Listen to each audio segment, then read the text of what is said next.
ನಮಸ್ಕಾರ. ಇದು ಸುದ್ದಿ ವಿಶ್ಲೇಷಣೆ. ನಾನು ಶಶಿಧರ್ ಭಟ್. ಇದು ನನ್ನ ಡಿಜಿಟಲ್ ವಾಹಿನಿ ಸುದ್ದಿ ಟಿವಿ. ದೇಶದಲ್ಲಿ ಈಗ ಹುಂಡಿ ಹಣದ ಕಳವಿನ ಬಗ್ಗೆ ಚರ್ಚೆ ನಡೀತಾ ಇದೆ. ಯಾವ್ಯಾವ ದೇವಾಲಯಗಳಲ್ಲಿ ಎಷ್ಟೆಷ್ಟು ಹುಂಡಿ ಕಳ್ತನ ಆಯಿತು ಅಂತ. ಸೊ ಒಂದಾದ ಮೇಲೆ ಒಂದು ದೇವಸ್ಥಾನದಲ್ಲಿ ಹುಂಡಿ ಕಳವಿನ ಪ್ರಕರಣಗಳು ಬೆಳಕಿಗೆ ಬರ್ತಾ ಇದೆ. ಅದರಂತೆ ನಾವು ಚರ್ಚೆ ಮಾಡ್ತಾ ಇದ್ದೀವಿ. ಪ್ರಧಾನಿ ನರೇಂದ್ರ ಮೋದಿ ಅವರು ಹೇಗೆ ವಿಶ್ವಗುರು ಆಗಿದ್ದಾರೆ, ಅವರು ವಿದೇಶಕ್ಕೆ ಹೋದಾಗ ಹೇಗೆ ಅವ್ರಿಗೆ ಸನ್ಮಾನ ಮಾಡಲಾಗುತ್ತೆ, ಹೋದಲ್ಲೆಲ್ಲ ಅವ್ರಿಗೆ ಪ್ರಶಸ್ತಿ ಹ್ಯಾಂಗ್ ಕೊಡಲಾಗುತ್ತೆ, ಇಂತಹ ವಿಚಾರಗಳ ಬಗ್ಗೆ ನಮ್ಮ ಚರ್ಚೆ ನಡೆದಿದೆ. ಆದರೆ ಇದರ ನಡುವೆ ಒಂದು ಮಹತ್ತರ ಬೆಳವಣಿಗೆ ಆಗಿದೆ. ಅದು ಭಾರತೀಯ ಮಾಧ್ಯಮದಲ್ಲಿ ಅಂತ ಗಂಭೀರವಾದ ಚರ್ಚೆಯನ್ನ ಹುಟ್ಟಾಕಿಲ್ಲ. ಅದೇನು ಗೊತ್ತಾ?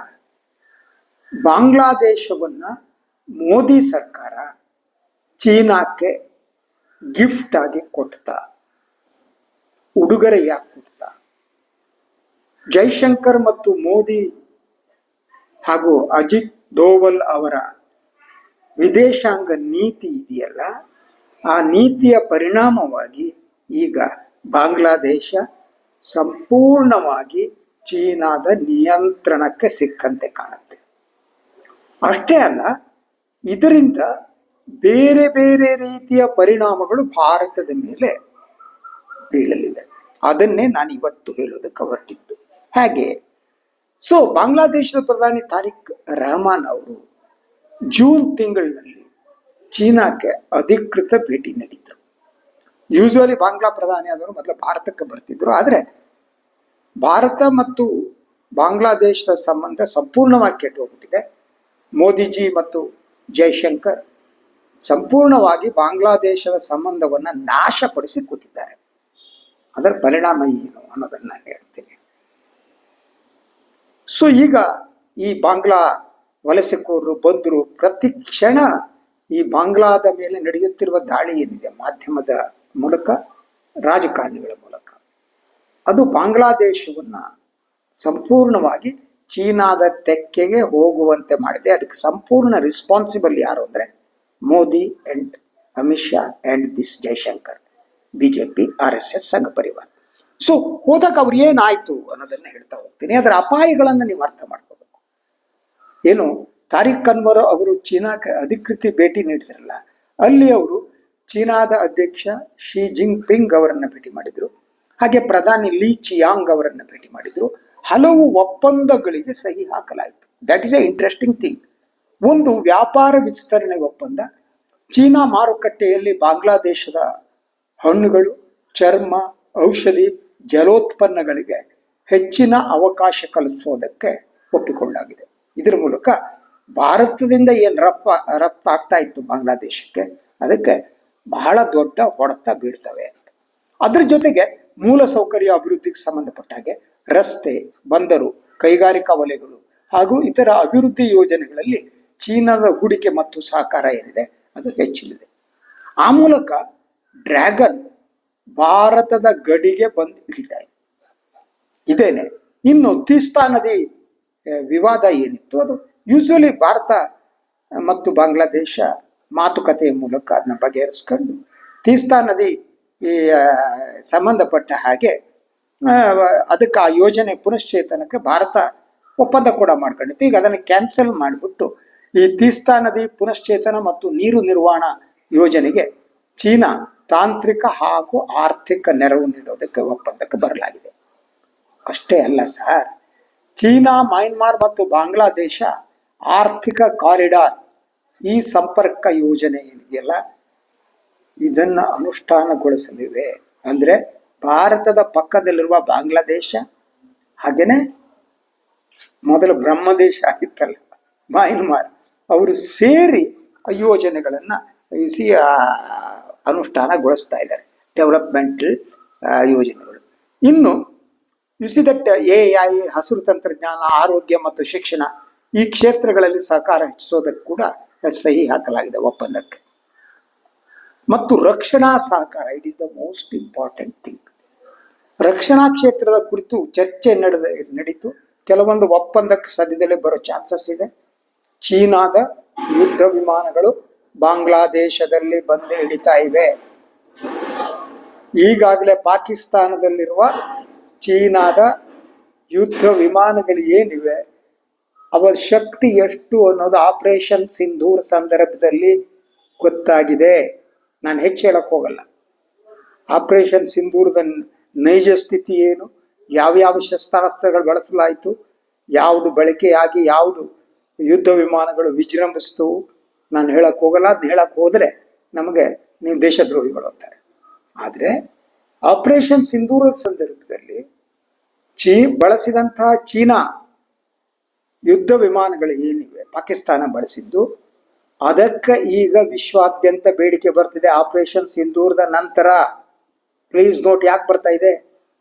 ಚೀನಾ ಯುದ್ಧ ವಿಮಾನಗಳ ಬೇಡಿಕೆ ಇದ್ದಕ್ಕಿದ್ದಾಗ ವಿಶ್ವ ಮಾರುಕಟ್ಟೆಯಲ್ಲಿ ಜಾಸ್ತಿ ಆಗಿದ್ದು ಯಾಕೆ? ಆಪರೇಷನ್ ಸಿಂಧೂರ್ ನಂತರ. ಈಗ ಅದೇ ಯುದ್ಧ ವಿಮಾನಗಳು ಬಾಂಗ್ಲಾದೇಶದಲ್ಲಿ ಬಂದು ಹಿಡಿತಾ ಇದೆ.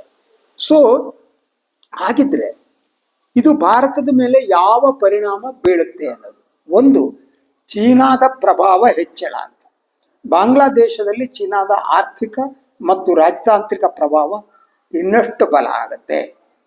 ಸೊ ಇದು ದಕ್ಷಿಣ ಏಷ್ಯಾದಲ್ಲಿ ಚೀನಾ ಭಾರತ ಸ್ಪರ್ಧೆ ಇದೆಯಲ್ಲ, ಅದನ್ನ ತೀವ್ರಗೊಳಿಸೋದು ಮಾತ್ರ ಅಲ್ಲ, ಭಾರತ ಇನ್ನಷ್ಟು ಎಚ್ಚರಿಕೆಯಿಂದ ಗಡಿ ಕಾಯಬೇಕಾದ ಅನಿವಾರ್ಯತೆ ಮತ್ತು ನಮ್ಮ ಸುತ್ತಮುತ್ತ ಇರುವ ಶತ್ರುಗಳಿದಾರಲ್ಲ ಅವರೆಲ್ಲ ಒಂದಾಗುವ ಒಂದು ಅವಕಾಶವನ್ನು ಚೀನಾ ಕಲ್ಪಿಸ್ತಾ ಇದೆ. ಸೊ ಇನ್ನು ಬಂದರುಗಳ ಏನಿವೆ, ಗಡಿ ಭಾಗದ ಮೂಲಸೌಕರ್ಯ ಮತ್ತು ಭವಿಷ್ಯದ ರಕ್ಷಣಾ ಸಹಕಾರವನ್ನು ವಿಸ್ತರಿಸುವುದಕ್ಕೆ ಕೂಡ ಬಾಂಗ್ಲಾದೇಶ ಮುಂದಾಗಿದೆ. ಭಾರತದ ಪೂರ್ವ ಗಡಿ ಇದೆಯಲ್ಲ, ಅಲ್ಲಿನ ಪರಿಸ್ಥಿತಿ ಸಂಪೂರ್ಣ ಬದಲಾಗುತ್ತೆ. ಸೊ ಬಾಂಗ್ಲಾದೇಶದ ಬಂದರುಗಳು ನಿಯರ್ ಬೈ, ಅದು ಕಲ್ಕತ್ತಾ ಬಂದರಿಗೆ ಹತ್ರ ಇರುವ ಒಂದು ಬಂದರು, ಅದರ ಹೆಸರು ಮರ್ತ್ಬಿಟ್ಟಿದ್ದೀನಿ.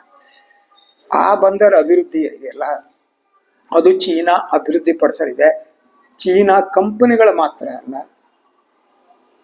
ಕಲ್ಕತ್ತಾದ ಪಕ್ಕನೆ ಚೀನಾದ ಸೈನಿಕರು ಬಂದಿಳಿತಾರೆ.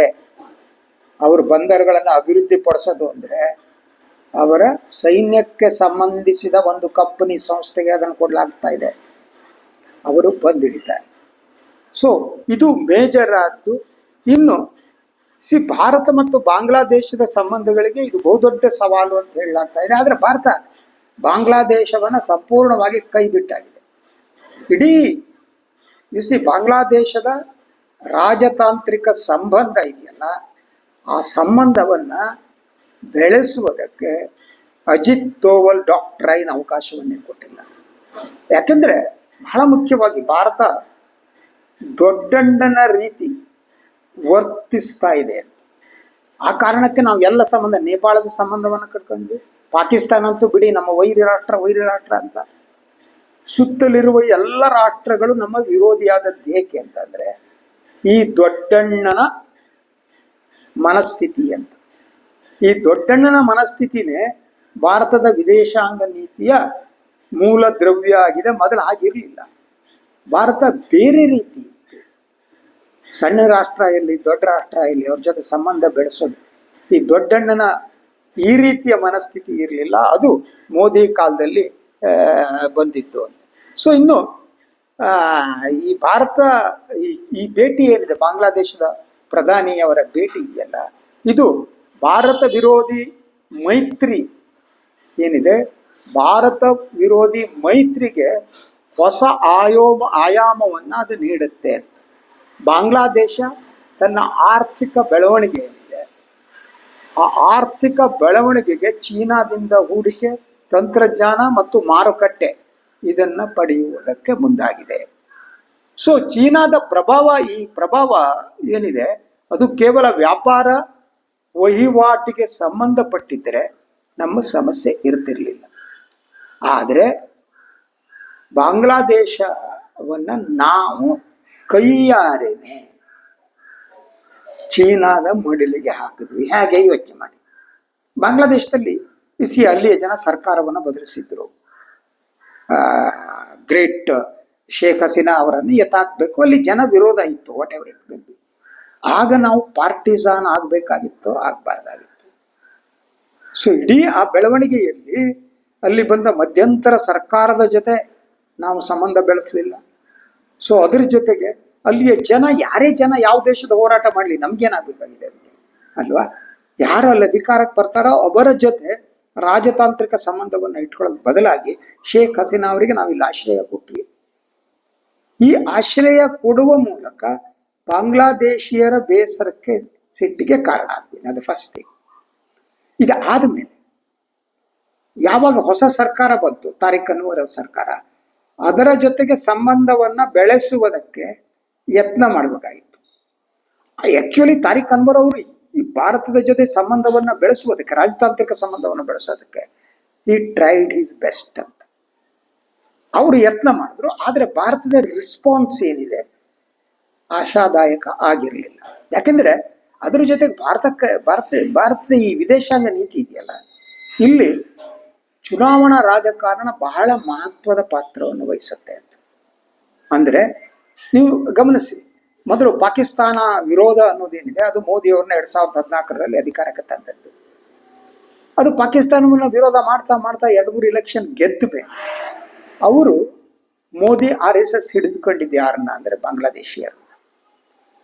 ಪಶ್ಚಿಮ ಬಂಗಾಳದ ಚುನಾವಣೆಯನ್ನು ಗೆಲ್ಲಬೇಕು, ಅಸ್ಸಾಂನ ಚುನಾವಣೆ ಗೆಲ್ಲಬೇಕು ಅಂತೇಳಿ ಸಿಸ್ಟಮೆಟಿಕಲಿ ಬಾಂಗ್ಲಾದೇಶಿಯರನ್ನ ಟಾರ್ಗೆಟ್ ಮಾಡಲಾಯಿತು.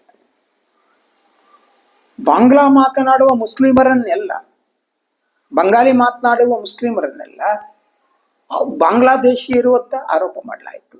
ನುಸುಳುಕೋರರು ಅಂತ ಹೇಳಲಾಯಿತು. ಯಾರು ನುಸುಳುಕೋರರು ಹೌದೋ ಅಲ್ಲೋ, ಬಂಗಾಳ ಇಲೆಕ್ಷನ್ ಅಲ್ಲಿ ಸಂಪೂರ್ಣವಾಗಿ ಬಾಂಗ್ಲಾದೇಶವನ್ನ ಒಂದು ಪಾರ್ಟಿಯನ್ನಾಗಿ ಮಾಡಲಾಯಿತು. ಇದು ಬಹಳ ಸೀರಿಯಸ್ ಆದ ಪ್ರಭಾವ ಬೀರ್ತು. ಬಾಂಗ್ಲಾದೇಶದ ಪಾರ್ಲಿಮೆಂಟ್ನಲ್ಲೂ ಕೂಡ ಭಾರತ ಈ ನಿಲುವನ್ನು ಖಂಡಿಸಲಾಯಿತು. ಏನಿದು, ಯಾರು ಬಾಂಗ್ಲಾದೇಶರು ಹೌದು ಅಲ್ವೋ, ನೀವು ಸ್ಥಳೀಯ ಕಾರಣಕ್ಕಾಗಿ, ಸ್ಥಳೀಯ ರಾಜಕಾರಣಕ್ಕಾಗಿ, ಚುನಾವಣೆಯನ್ನ ಗೆಲ್ಲುವುದಕ್ಕಾಗಿ ಇನ್ನೊಂದು ದೇಶದ ನಾಗರಿಕರನ್ನ ಗಲ್ಲಿಗೇರಿಸುವ ಕೆಲಸ ಇದು ಅಂತ. ಇನ್ನೊಂದು ದೇಶವನ್ನ, ಭಾರತದ ಒಳಗಡೆ ಬಾಂಗ್ಲಾದೇಶಿ ನುಸುಳಿಕೋರಿದ್ರೆ ಅವ್ರು ನುಸುಳದಂತೆ ತಡೆಯಬೇಕಾದ್ದು ಕೇಂದ್ರ ಸರ್ಕಾರದ ಕೆಲಸ ಇತ್ತು. ಆದರೆ ಅದನ್ನು ಯಾವುದೂ ಮಾಡದೆ ಅದನ್ನ ರಾಜಕೀಯ ಅಸ್ತ್ರವನ್ನಾಗಿ ಬಳಸಿಕೊಂಡು ಪ್ರತಿ ಕ್ಷಣ ಬಾಂಗ್ಲಾದೇಶವನ್ನ ತುಚ್ಛೀಕರಿಸುವ, ಅವರನ್ನ ಭಾರತದ ಬಹುದೊಡ್ಡ ವೈರಿಗಳು ಅಂತ ಪ್ರತಿಬಿಂಬಿಸುವ ಕೆಲಸವನ್ನ ಮೋದಿ ಕಂಪನಿ ಮಾಡ್ತಾರೆ. ಇದು ಎಲ್ಲಿವರೆಗೆ ಹೋಯ್ತು ಅಂತಂದ್ರೆ, ಬಾಂಗ್ಲಾದೇಶಕ್ಕೆ ಈ ಆಘಾತವನ್ನ ತಡೆದುಕೊಳ್ಳುವುದು ಹೇಗೆ ಅಂತ ಅದು ಅವರು ಆಗ ಯೋಚನೆ ಮಾಡಿದ್ದು, ತಮ್ಮ ರಕ್ಷಕರು ಚೀನಾ ಮಾತ್ರ ಅಂತ. ಹೀಗಾಗಿ ತಾರಿಕ್ ಅನ್ವರ್ ಚೀನಾಕ್ಕೆ ಪ್ರವಾಸ ಮಾಡಿದ್ರು. ಚೀನಾ ಕಾಯ್ತಾ ಇತ್ತು. ಚೀನಾ ಬಹಳ ಸ್ಪಷ್ಟವಾಗಿ, ಚೀನಾದ ಜೊತೆಗಿನ ನಮ್ಮ ವ್ಯಾಪಾರ ವಹಿವಾಟು ಏನೇ ಇರಲಿ, ಭಾರತ ಮತ್ತು ಚೀನಾದ ಸಂಬಂಧ ಹೇಗಿದೆ ಅಂತ ಗೊತ್ತಿದೆ. ಚೀನಾದ ಬಗ್ಗೆ ಪ್ರಧಾನಿ ನರೇಂದ್ರ ಮೋದಿ ಆಗ್ಲಿ, ನಮ್ಮ ವಿದೇಶಾಂಗ ಸಚಿವ ಜೈಶಂಕರ್ ಆಗ್ಲಿ ಉಸಿರು ಎತ್ತಲ್ಲ. ಅದನ್ನ ಒಂದು ಸಂದರ್ಶನದಲ್ಲಿ ಜಯಶಂಕರ್ ಹೇಳ್ತಾರೆ, ಅಯ್ಯಪ್ಪ ಚೀನಾ ದೊಡ್ಡ ದೇಶ, ನಾನು ಮಾತಾಡಕ್ ಹೋಗಲ್ಲ ಅಂತ. ಆದ್ರಿಂದ ಚೀನಾ ಮತ್ತು ಭಾರತದ ಗಡಿಯಲ್ಲಿ ಭಾರತದ ಎಷ್ಟು ಸ್ಕ್ವೇರ್ ಮೀಟರ್ ಜಾಗವನ್ನ ಚೀನಾ ಆಕ್ರಮಿಸ್ತು ಅನ್ನೋದ್ರ ಬಗ್ಗೆ ಸ್ಪಷ್ಟ ಮಾಹಿತಿ ಈಗಲೂ ಇಲ್ಲ. ಗೊತ್ತಾದ ಪ್ರಕಾರ ಕೆಲವು ಕಡೆ ಚೀನಾ ಅದ್ರ ಬಗ್ಗೆ ಒಂದು ಖಂಡನೆ ಕೂಡ ಇಲ್ಲ. ಚೀನಾದ ಬಗ್ಗೆ ಚೀನಾ ಮತ್ತು ಅಮೆರಿಕದ ಜೊತೆ ನರೇಂದ್ರ ಮೋದಿಯವರು ಮಾತೇ ಆಡಲ್ಲ ಅವ್ರ ಬಗ್ಗೆ. ಅವ್ರು ಭಾರತ ತಲೆ ಮೇಲೆ ಚಪಡಿಕಲ್ ಹಾಕಿದ್ರು ಅವರು ಮೌನಿ ಬಾಬಾ ಆಗಿರ್ತಾರೆ. ಸೊ ಇಂತಹ ಈ ಮೌನಿ ಬಾಬಾ ಎಷ್ಟು ಹೆದರ್ತಾರೆ ಅನ್ನೋದು ಚೀನಾಗೆ ಗೊತ್ತಿದೆ. ಅದು ಎಲ್ಲ ಕಡೆಯಿಂದ ಈಗ ಭಾರತವನ್ನು ಸುತ್ತುವರಿತಾ ಇದೆ. ಪಾಕಿಸ್ತಾನ ಒಂದು ಕಡೆ ಇದೆ, ಮಯನ್ಮಾರ್ ಜೊತೆಗೆ ಇದು ಮಾಡ್ತಾ ಇದೆ. ಈ ಕಡೆ ಬಾಂಗ್ಲಾದೇಶ, ಚೀನಾ ಇದೆ. ಎಷ್ಟು ಫ್ರಂಟ್ ನಲ್ಲಿ ನಾವು ಹೋರಾಟ ಮಾಡಬೇಕು ದಯವಿಟ್ಟು ನೋಡಿ. It is ಅಟ್ಟರ್ಲಿ failure of our foreign policy. ನಮ್ಮ ವಿದೇಶಾಂಗ ನೀತಿ ಸಂಪೂರ್ಣವಾಗಿ ನಾಶ ಮಾಡಿದ್ರೆ ಅದನ್ನ ಮುಗಿಸೇಬಿಟ್ರು. ಅಲ್ರಿ 80 ಚಿಲ್ಲರೆ ವರ್ಷದಲ್ಲಿ ಯಾವನೋ ಸ್ಪೈ ಆಗಿದ್ದವ್ರನ್ನ ಹೋಗ್ಬಿಟ್ಟು ನೀವು ಅವ್ರನ್ನ ಅಡ್ವೈಸರ್ ಅಂತ ತಗತಿರಲ್ಲ. ಅವ್ರು ಪಾಕಿಸ್ತಾನದಲ್ಲಿ ಇದ್ರು ಅಜಿತ್ ದೋವಲ್ ಅಂತ ಹೇಳ್ಬಿಟ್ಟು. ವಿದೇಶಾಂಗ ನೀತಿಯನ್ನು ರೂಪಿಸೋದಕ್ಕೆ ಅವ್ರು ಈಸ್ ಎ ಸ್ಪೈ. ಯಾರು ಫಾರಿನ್ ಪಾಲಿಸಿಯ ಅಲ್ಲಿ ಅನುಭವ ಇರುತ್ತೋ ಅಂಥವ್ರು ಇರ್ತಾರೋ ಅಂಥವರು ಫಾರಿನ್ ಪಾಲಿಸಿಯನ್ನು ರೂಪಿಸ್ಬೇಕು ಹೊರತು ಅಜಿತ್ ದೋವಲ್ ರೂಪಿಸುವಂತ ಸ್ಥಿತಿ ಬಂತಲ್ಲ, that is the horrible thing. So ಅದರಿಂದ ನಾವೇನೆ ಈ ಭಾರತ ಬಾಂಗ್ಲಾದೇಶವನ್ನ ಚೀನಾದ ಮಡಿಲಿಗೆ ಒಪ್ಪಿಸಿದೆ. It is a serious thing. Bharat ಎಲ್ಲ ಕಡೆಯಿಂದ ವೈರಿಗಳಿಂದ ಸುತ್ತುವರಿದಲ್ಪಟ್ಟಿದೆ. How to solve it I don't know. ಇದು ಇವತ್ತಿನ ಸುದ್ದಿ ವಿಶ್ಲೇಷಣೆ. ಇನ್ನೊಂದು ವಿಚಾರದಾಗ ಮಾತು ಬರ್ತೀನಿ. ನಾನು ಲೈಕ್ ಮಾಡಿ, ಸಬ್ಸ್ಕ್ರೈಬ್ ಮಾಡಿ, ಬೆಲ್ ಐಕಾನ್ ಪ್ರೆಸ್ ಮಾಡೋದಕ್ಕೆ ಮಾಡಿಬಿಡಿ. ಹಾಗೆ ಸಾಧ್ಯ ಆದರೆ ಸಹಾಯ ಮಾಡಿ. ಸ್ವತಂತ್ರ ಪತ್ರಿಕೋದ್ಯಮವನ್ನು ಬೆಂಬಲಿಸಿ, ನನ್ನನ್ನು ಆಶೀರ್ವದಿಸಿ. ಎಲ್ಲರೂ ನಮಸ್ಕಾರ.